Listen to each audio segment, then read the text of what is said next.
कल हनुमान जयंती है, आपको पता ही है। और ऐसे में आस्था के साथ आप भी चाहेंगे कि हनुमान जन्मोत्सव को आप अच्छे से मनाएं। लेकिन सवाल यह है कि हिंदू आस्था या फिर हिंदू धर्म से जुड़े कुछ त्योहारों पर पथराव और हिंसा होना क्या सालाना जलसा हो गया है? रामनवमी हो या फिर हनुमान जयंती, इन दोनों हिंदू त्योहारों पर निकलने वाली शोभा यात्राओं पर पथराव किया जाता है। एक ट्रेंड बन चुका है, एक चलन सा बन चुका है, और फिर इस पथराव के बाद हिंसा फैल जाती है। यह पैटर्न पूरे देश में अब हर वर्ष देखा जाने लगा है। इस हिंसा को लेकर सारा दोष उन लोगों और उन आयोजकों को दिया जाता है जो रामनवमी या हनुमान जयंती पर झांकियां निकालते हैं, शोभा यात्रा निकालते हैं। तो क्या यह मान लिया जाए कि हिंदू त्योहारों पर होने वाले उत्सव हिंसा का मुख्य कारण है? क्या हिंदू त्योहारों पर निकलने वाली झांकियों पर पथराव करने वाले लोगों का इनमें कोई रोल नहीं है? क्या वो नादान हैं, बहुत शांति प्रिय लोग हैं जिन्हें हर वर्ष आरोपी बना दिया जाता है कि वो तो पत्थर मार रहे हैं? बस सवाल का जवाब तलाशना लाजमी हो गया है, जरूरी हो गया। और आज हम डीएनए में इसी सवाल का जवाब तलाशेंगे भी कि आखिर हिंदू त्योहारों पर तनावपूर्ण हालात क्यों बनते जा रहे हैं। क्यों हिंदू अगर सड़कों पर निकलकर शोभा यात्रा मनाना चाहता है तो ऐसी स्थिति आ जाती है, शोभा यात्राओं पर पथराव और हिंसा की नौबत आ जाती है। इसमें किसकी गलती है? आप ये देखिए कि स्थिति यहां तक पहुंच गई है कि इस वर्ष रामनवमी पर जो हिंसा हुई उसे देखते हुए केंद्रीय गृह मंत्रालय को हनुमान जयंती पर एडवाइजरी जारी करनी पड़ी है और कहा गया है कि भाई सुरक्षा के पुख्ता इंतजाम रखें। रामनवमी पर हुई हिंसा के बाद गृह मंत्रालय भी इस तरह की घटनाओं पर गंभीर है और गृह मंत्रालय ने सभी राज्यों के लिए एडवाइजरी जारी की है। इसमें कहा गया है कि सभी राज्य कड़ी कानून व्यवस्था को बनाए रखें ताकि सांप्रदायिक सौहार्द बिगड़ने की नौबत ना आए। हर ऐसी चीज पर नजर रखें जिससे सांप्रदायिक सौहार्द बिगड़ने की आशंका हो। इस तरह की एडवाइजरी जारी होने में गलत कुछ भी नहीं है, लेकिन अगर आपने ध्यान दिया हो, आपने महसूस किया हो, तो कुछ वर्ष पहले तक इस तरह की एडवाइजरी 15 अगस्त और 26 जनवरी के आसपास जारी की जाती थी। ये वो मौके होते थे जब आतंकी हमले का डर सताता था, डर होता था। और रामनवमी और हनुमान जयंती जैसे त्योहारों को लेकर कुछ ऐसे ही अब हालात बन गए।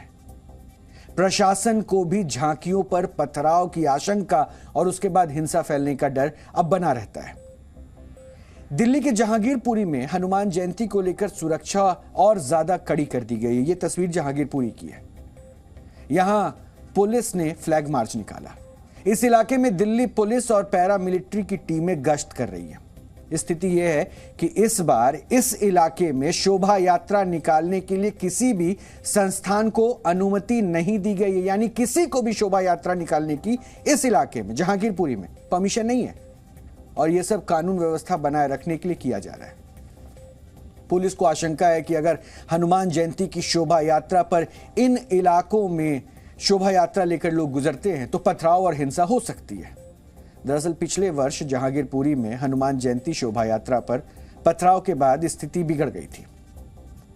अब सवाल यह उठता है कि ये इलाकों में कौन बांट रहा है और ये कैसे तय हो रहा है कि किस इलाके से शोभा यात्रा निकले और किस इलाके से होकर शोभा यात्रा ना जाए? ये कैसे तय हो जाता है कि यहां पर दूसरे समुदाय के लोग रहते हैं और यहां से अगर शोभा यात्रा निकलती है तो ऐसे में उनकी भावनाएं आहत हो जाती है? हमारे कार्यकर्ता को बुला करके ये कहा जाता है कि नहीं, आपकी परमिशन डिनाई कर दी। ये क्या मतलब है भाई? कल मेरी शोभा यात्रा है, राजधानी के सब लोगों को पता है इस बात का। लोगों को अगर मैं ये बताऊं कि पुलिस ने परमिशन डिनाई कर दी तो सोचिए क्या होगा।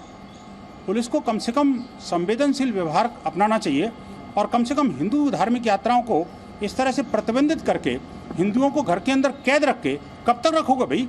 जिहादियों जिनको कैद रखना चाहिए था, जिन पर प्रतिबंध लगाना चाहिए था, जिन पर अंकुश लगाना चाहिए, जहाँ पर निगरानी रखनी चाहिए, वहाँ तो मौन व्रत धारण करती हैं सरकारें और पुलिस प्रशासन। हिंदू समाज को भी अपने उत्सव मनाने की छूट होनी चाहिए। इस देश का बहुसंख्यक समाज आखिरकार कहाँ जाएगा? ये तथाकथित अल्पसंख्यक उत्पीड़न का ही शिकार होता रहेगा क्या? चाहे रामनवमी की शोभा यात्राएं हो और चाहे कल हनुमान जयंती के अवसर के ऊपर निकलने वाली शोभा यात्राएं हो। हनुमान जयंती के ऊपर भी निकलने वाली शोभा यात्राओं के ऊपर यह कह के अंकुश लगाया जा रहा है कि पिछली बार यात्रा निकाली थी या नहीं निकाली थी। अगर पिछली बार नहीं निकाली तो अब की बार अनुमति हम नहीं देंगे। मेरे ख्याल से यह अनुचित है और सरकार को धार्मिक आधार के ऊपर हर व्यक्ति को अपना पर्व मनाने की आजादी है, लेकिन सरकार उसके ऊपर भी अंकुश लगाने का काम कर रही है। यह अनुचित है, यह गलत है। तो ऐसा कहा जा सकता है कि पुलिस ये मान चुकी है कि उनकी मौजूदगी और सुरक्षा व्यवस्था के बावजूद दिल्ली के इस इलाके से हनुमान जयंती और रामनवमी जैसी शोभा यात्राएं नहीं निकाली जा सकती है, क्योंकि अगर ऐसा हुआ तो लॉ एंड ऑर्डर सिचुएशन बिगड़ जाएगी। सवाल अब आप खुद पूछ सकते हैं कि ऐसा हमारे देश में क्यों हो रहा है? क्या हिंदू अपने पर्व को, अपने त्योहार को मना भी नहीं सकता है? सवाल यह भी उठ रहा है कि क्या हिंदू अगर शोभा यात्रा निकाले तो यह पहले से तय हो जाए कि उसे किन गलियों से होकर गुजरना है, क्योंकि दूसरे धर्म विशेष के लोग इससे आहत ना हो जाए।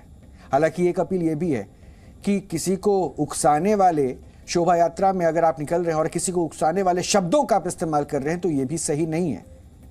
लेकिन जय श्री राम भी अगर किसी को उकसावे वाला नारा नजर आए तो यह उनकी सोच की भी दिक्कत हो सकती है। अभी कुछ दिन पहले 30 मार्च को यानी रामनवमी के दिन देश के अलग अलग राज्यों में आपने जो तस्वीरें देखी थी वहां पर हिंसा की तस्वीरें आपने देखी होंगी। इनमें पश्चिम बंगाल और बिहार में हालात ज्यादा खराब हो गए। इसमें पश्चिम बंगाल एक ऐसा राज्य रहा जहां 3 अप्रैल की रात को भी हंगामा हुआ था और रामनवमी पर पश्चिम बंगाल के हावड़ा और उसके बाद हुगली में भी हिंसा हुई। इसके अलावा बिहार के नालंदा, सासाराम और बिहार शरीफ में भी हिंसा हुई।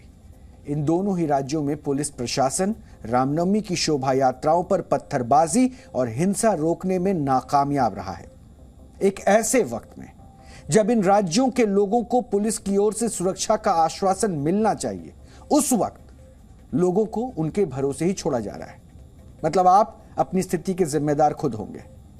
पश्चिम बंगाल की मुख्यमंत्री ममता बनर्जी ने जनता को जनता के भरोसे ही छोड़ दिया।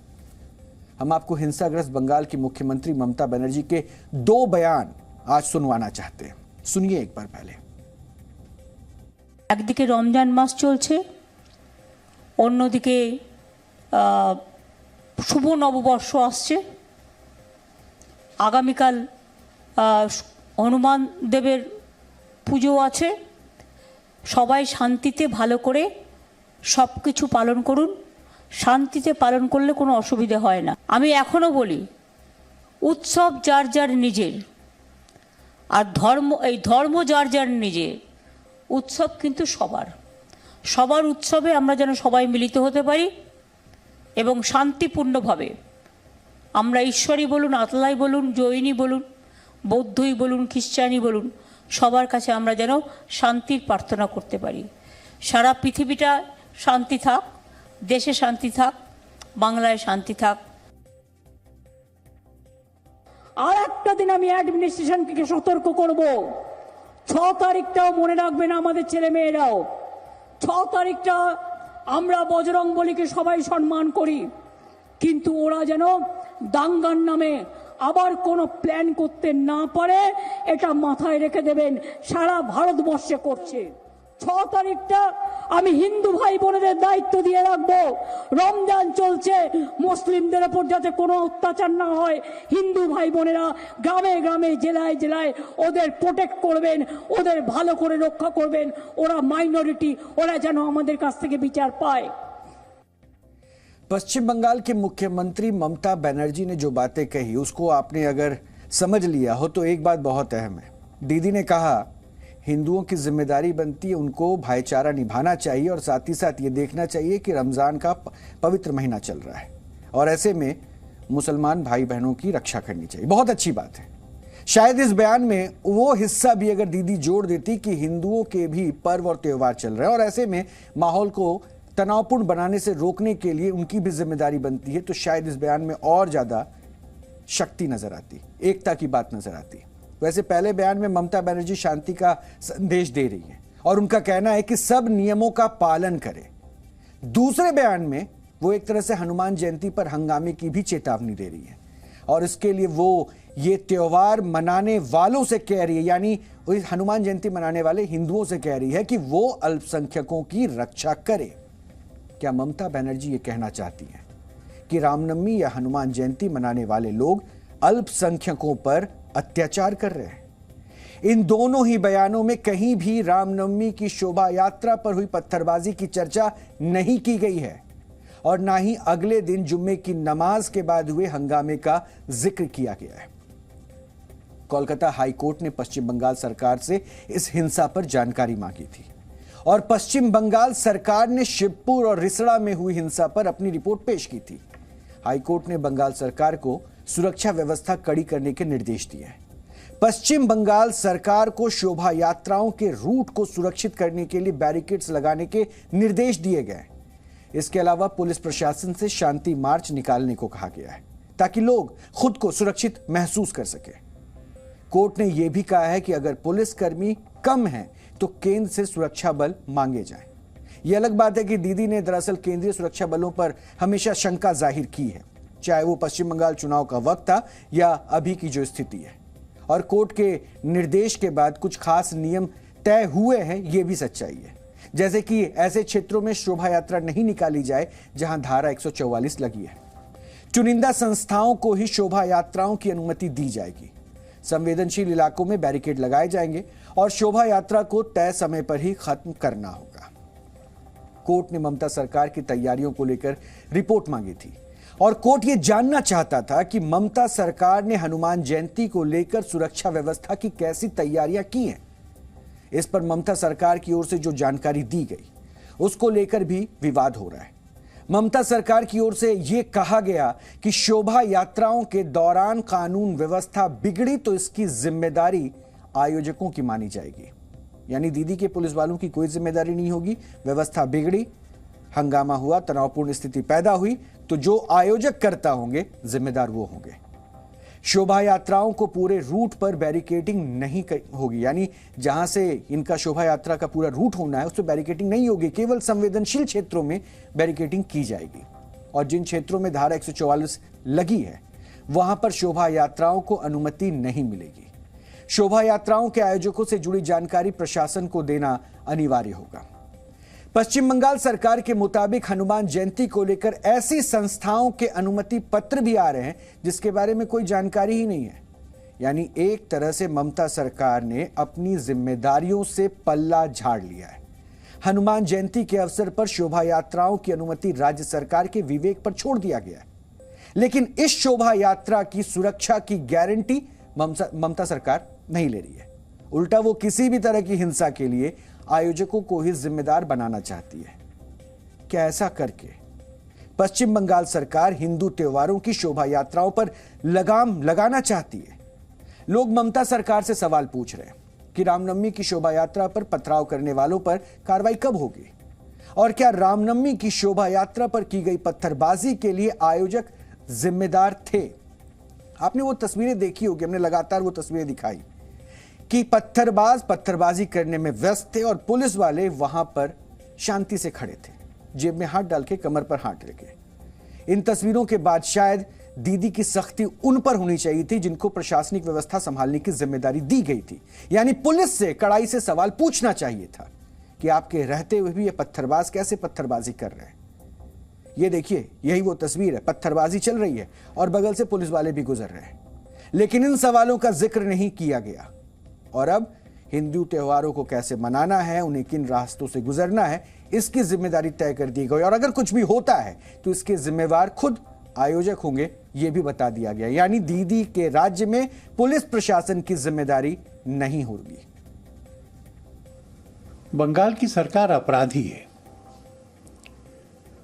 रामनवमी के जुलूस पर जब हमला हुआ हावड़ा में तो उनका बयान विचित्र था। उन्होंने हमलावरों की निंदा नहीं की।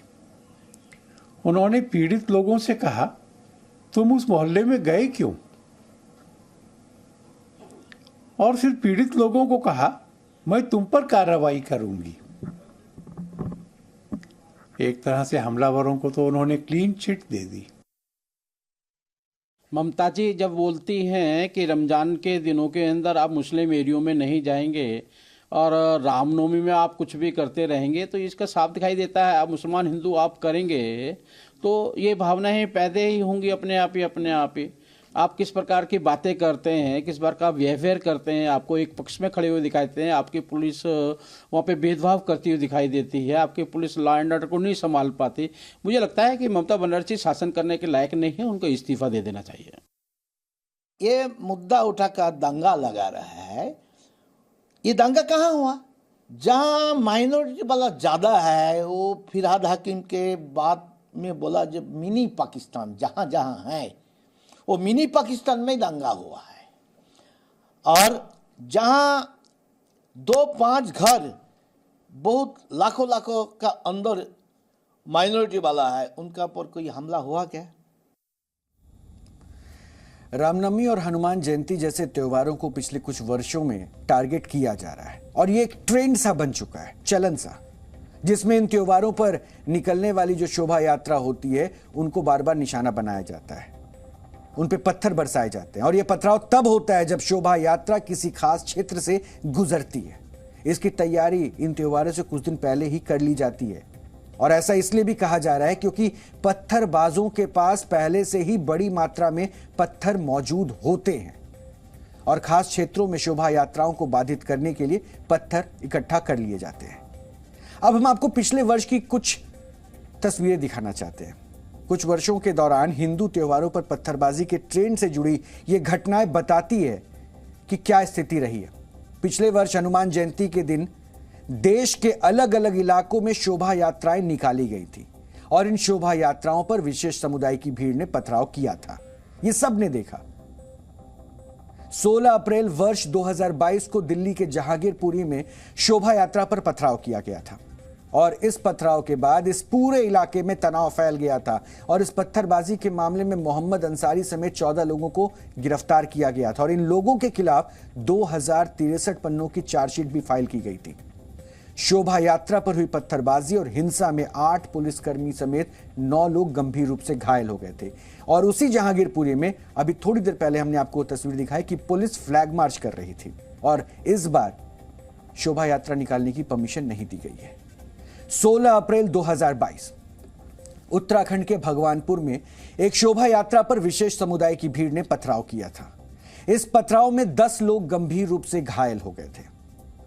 इस दिन महाराष्ट्र के अमरावती के अचलपुर में शोभा यात्रा निकाली गई थी और इस शोभा यात्रा में भगवा झंडा लहराने पर खास समुदाय की भीड़ ने पथराव कर दिया और इस मामले में भी 16 लोगों को गिरफ्तार किया गया था। 16 अप्रैल 2022 का ही दिन था और आंध्र प्रदेश के कुरनूल और नेल्लौर में शोभा यात्राओं पर खास समुदाय के दंगाइयों ने पत्थरबाजी कर दी। कुरनूल में 15 लोग घायल हो गए जबकि नेल्लौर में शोभा यात्रा पर कांच की बोतलें तक फेंकी गई थी। अब सोचिए कि क्या ये प्लानिंग इंस्टेंटली हो गई, यानी उसी वक्त हो गई? नहीं, इसकी तैयारी चल रही थी क्योंकि इतनी मात्रा में बोतलें या फिर पत्थरों को इकट्ठा करना इतना आसान नहीं होता है। पिछले वर्ष देश के 9 राज्यों गुजरात, झारखंड, मध्य प्रदेश, दिल्ली, उत्तराखंड, राजस्थान, महाराष्ट्र, गोवा, पश्चिम बंगाल में रामनवमी और हनुमान जयंती के मौके पर बड़े पैमाने पर पथराव हुए, हिंसा भी हुई थी। इसके अलावा कर्नाटक, बिहार और आंध्र प्रदेश में भी हिंसा की कुछ घटनाएं दर्ज की गई थी। यही नहीं, 31 मार्च 2018 को राजस्थान के पाली में हनुमान जयंती पर एक झांकी निकाली गई थी। इस झांकी के विरोध में एक खास समुदाय ने पथराव किया था और इस हंगामे में एक बस, जीप और कई दुकानों को जला भी दिया गया था। इसी तरह से 3 अप्रैल 2015 को मध्य प्रदेश के नीमच में हनुमान जयंती की शोभा यात्रा जब मुस्लिम इलाके में पहुंची तो उस पर पत्थर फेंके गए। इसके बाद जो हिंसा हुई उसमें कई दुकानें, वाहन और ठेलों को आग लगा दी गई। इस हिंसा में 6 पुलिसकर्मी समेत 35 लोग घायल हुए थे। यह पथराव केवल हनुमान जयंती की शोभा यात्राओं पर ही नहीं किया जाता रहा है, रामनवमी की शोभा यात्राओं को भी पहले से ही टारगेट किया जाता रहा है। पिछले साल 10 अप्रैल को रामनवमी के दिन मध्य प्रदेश के खरगोन में शोभा यात्रा पर तालाब चौक के पास पथराव किया गया था। इसके बाद हुई हिंसा में कई गाड़ियों में आग तक लगा दी गई थी। इस दिन गुजरात के साबरकांठा और आणंद में शोभा यात्राएं निकाली गई थी और उन पर भी पथराव किया गया था और इसके बाद हिंसा में कई दुकानों को इसके बाद जो हिंसा हुई उसमें कई दुकानों और गाड़ियों में तोड़फोड़ की गई और इस हिंसा में एक व्यक्ति की मौत तक हो गई थी। पुलिस ने पत्थरबाजी के मामले में 3 मौलवियों समेत 9 लोगों को गिरफ्तार किया था। रामनवमी के दिन ही कर्नाटक के कोलार में भी शोभा यात्रा पर पत्थर फेंके गए थे। रामनवमी के दिन ही झारखंड के लोहरदग्गा में भी शोभा यात्रा पर हिंसा हुई थी। ये आंकड़े हम उन लोगों को दिखाना चाहते हैं जिनका मानना है कि रामनवमी या हनुमान जयंती की शोभा यात्राओं पर हो रही पत्थरबाजी एक साजिश नहीं है, जिनको ऐसा लगता है ये साजिश नहीं है।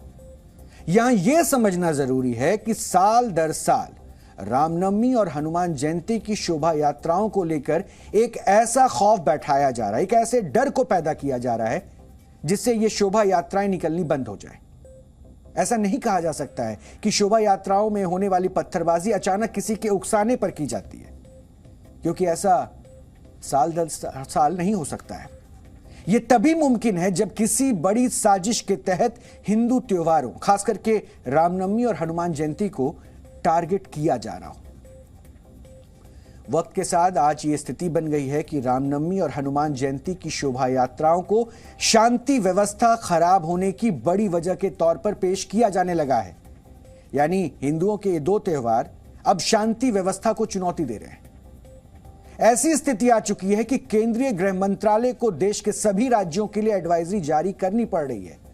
झांकी और शोभा यात्राओं को अनुमति देने से मना किया जाने लगा है। शोभा यात्राओं को डर की वजह बना दिया गया है, और डर इस बात का है कि अगर शोभा यात्राएं निकलेंगी तो सांप्रदायिक सौहार्द बिगड़ जाएगा, हालात खराब हो जाएंगे। इस पर बात सबसे जरूरी यही है कि कोई इस पर चर्चा करे, बात करे कि वो कौन लोग हैं जो हिंदू त्योहारों पर निकलने वाली शोभा यात्राओं पर छतों और सड़कों पर पत्थर और बोतलें फेंकते हैं। कोई इस बात पर चर्चा नहीं करना चाहता है कि वो लोग कौन हैं जो शोभा यात्राओं पर दिखने वाली पारंपरिक भगवा झंडे को देखकर चिढ़ जाते हैं और पथराव करने लगते हैं। समाज में खास अवधारणा बन गई है कि हिंदू धर्म से जुड़े त्योहार हिंसा का कारण है, जबकि वजह क्या है, अवधारणा उस पर बननी चाहिए, लेकिन उस ओर किसी का ध्यान नहीं है। जी न्यूज़।